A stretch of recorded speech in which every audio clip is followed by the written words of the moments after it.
Hey everyone, I just wanted to make a quick video about this Apple CarPlay system that I got off of Amazon, and it's been very good for the price that I got it for.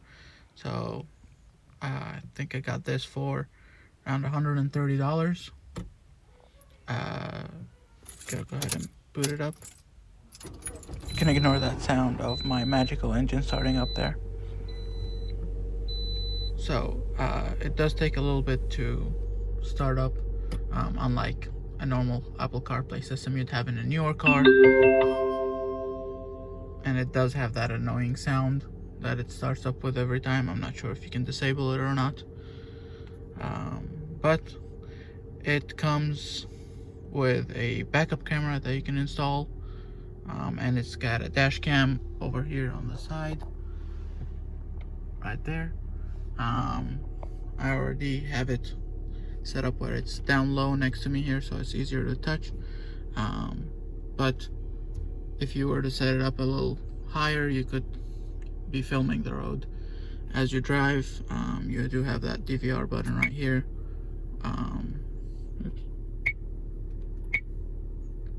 Which records all the time, and it comes with an SD card that you insert on the back here. And it's always got the recordings and everything.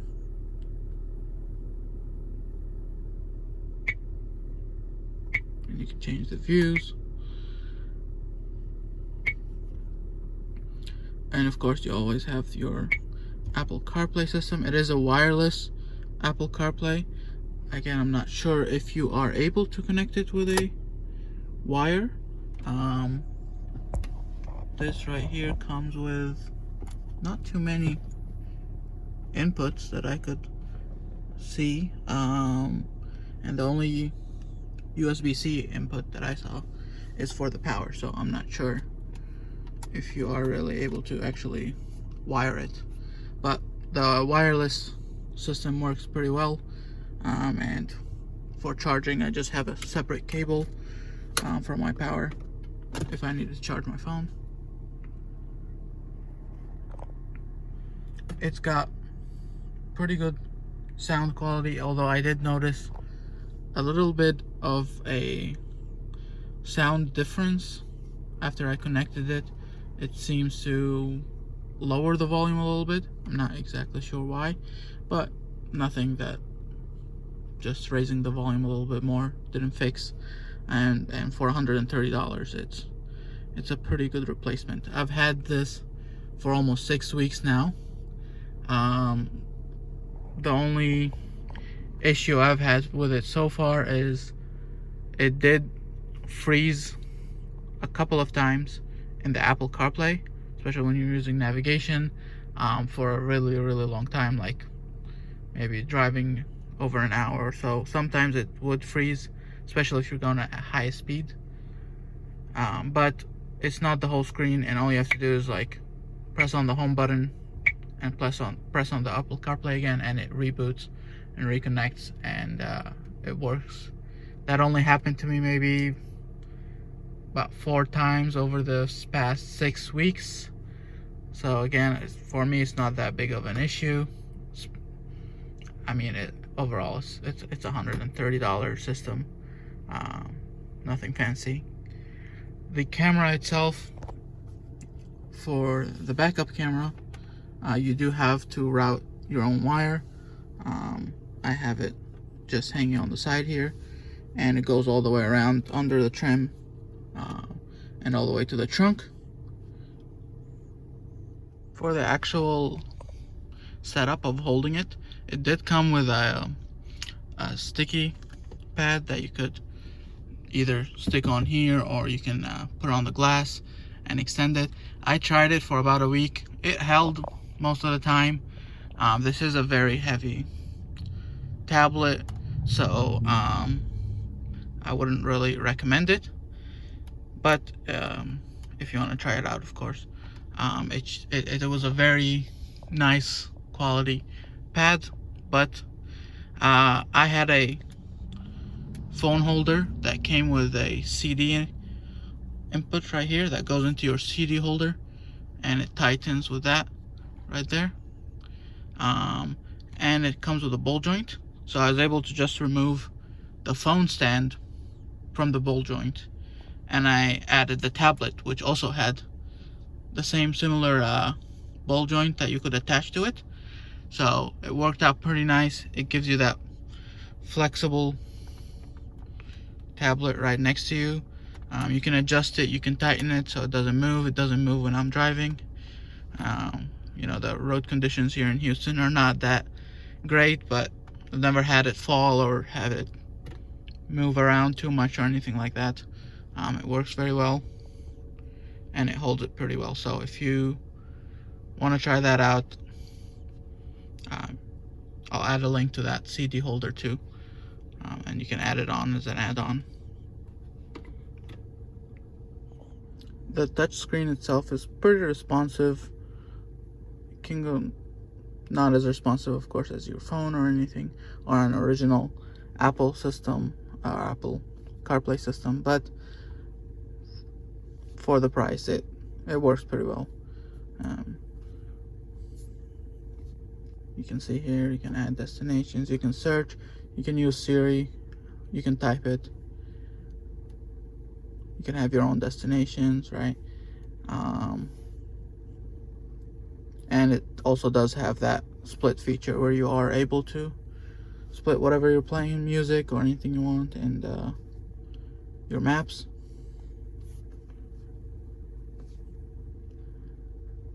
And supposedly this does have a phone mirroring.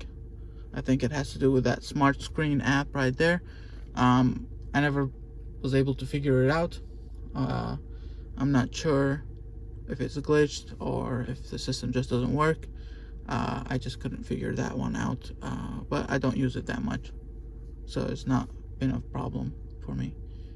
If you do want Apple CarPlay mirroring, I will see if I can get a response from the company, see how that actually works, and if I do figure it out, I'll upload a short video about that.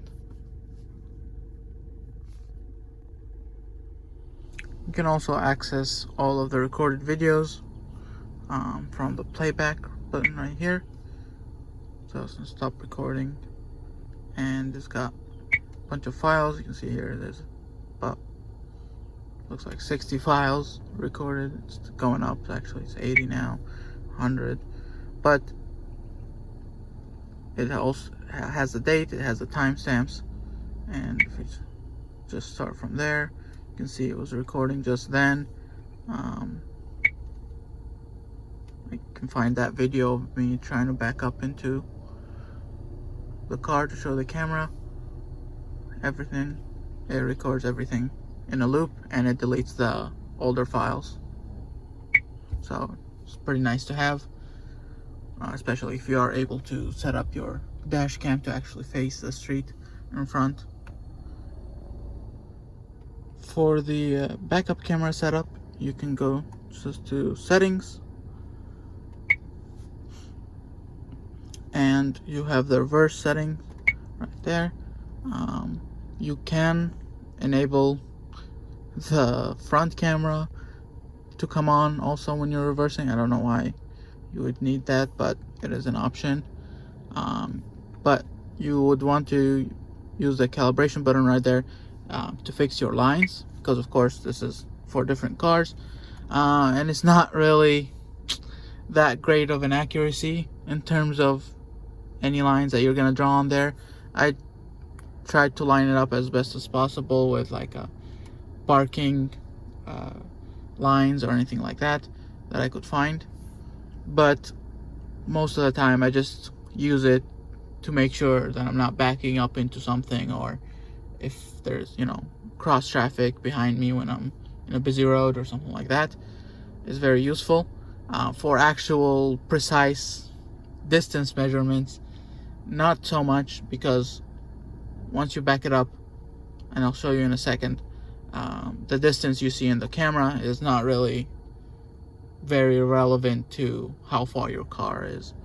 Of course, you won't hit anything as long as you don't you stop before you see it in the camera, right? But it's a very big distance between where you see on the camera that you're almost gonna hit something and what you see in the back. For the volume options, I do have it connected to an aux cable right there. It goes up to the side of the system, but you could also connect it through the radio by picking a channel, and you can also connect it to your car's Bluetooth, although I have not tried that. This car does not have Bluetooth, but if your car does, you could try to attempt just to connect it straight to Bluetooth. But I would figure probably something like an aux cable would be the most reliable and most accurate sounding. And of course, it does also have a speaker. If you do not have a sound system or anything like that, it does have a small speaker in the back that it can display the sounds of the calls and maps and music from the back there. Here's the camera right there. I just had it mounted where it comes with a little sticky pad that mounts the back of the camera to the paint right here. But I also added some extra double-sided tape to hold it because it was kind of falling down a little bit, because the mount in the back is flexible, so you can adjust the camera angle. So I added this little extra double-sided tape that I got from Home Depot, and it's been holding there for a long time, especially for Texas and Houston weather. It's been there. Yeah, it does get a little bit, when it gets water on it, it might get a little fuzzy, but it's not too bad again for this system. For the wire, you can kind of see it right there. You do have to feed it through and out of your trunk. I just fed it right under my license plate ramp light right there. So I was able to just fit it through without drilling any holes, but you might have to drill a hole depending on your car. So I went ahead and opened up a piece of the trim here so you can see the wires. So you can see here there's two wires right there. The red one went to the light, the backup light on my car, which is right there. So it was very easy for me. It was just a connection. You do need a little bit of electrical hands, you know, just to strip the wire, the power wire that's coming from the light, and then add the red wire to it too. And then once you do that, you just can, it basically comes with an adapter right there, you can see, to make it a one wire. The second wire is going to the camera from the right side, and then left side is going through my trim, coming out here. You can see it right there, and it goes all the way through the trim to the front of the car. So I'll go ahead and show you a quick demo if I'm backing up into something here. So if I put it in reverse, you can see the camera pops up. I can see behind me very well usually, but if I go ahead and go as far as I could think to about right there, right? When I'm standing right there, you think I'm inches away from hitting that car behind me, but in reality, I'm really about 2 feet away from that car. So it does have a little bit of a zoom. Here you can see the system at night while we're driving.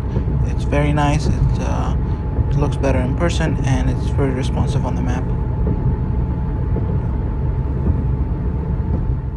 But yeah, overall, it's a very impressive unit for the price. It does not compare to a new vehicle's Apple CarPlay system or reverse camera, but if you do have an older car that you daily drive or just have on the side, it works pretty well. It's a good investment. Again, it's been 6 weeks since I bought it. I've been using it almost every day in the Texas heat, and in the text train and everything else. Nothing has gone wrong with it much other than that one fact that I mentioned, that it does freeze for a second sometimes, and you have to refresh the Apple CarPlay. But other than that, it works fairly decently, and the screen size is very impressive for such a system for like $130. As you can see, it's taking most of my dashboard right here, but that does also have a slight impact if you do think you want to mount it on the glass up here somewhere. It can be a little distracting since it's so big. It can impair a bit of your driving vision out on the road, and it can be pretty bright when you are driving at night if it's mounted somewhere up here. So just something to keep in mind. But yeah, overall, very nice system. I do recommend it for the price that is currently listed on from Amazon. And I think I'm actually gonna go ahead and install another one for my dad for his old car. So yeah, let me know if you want me to make an installation video on my dad's car in the comments, and check that device out on Amazon. Again, I'll leave the links to this in the description, and thank you for watching.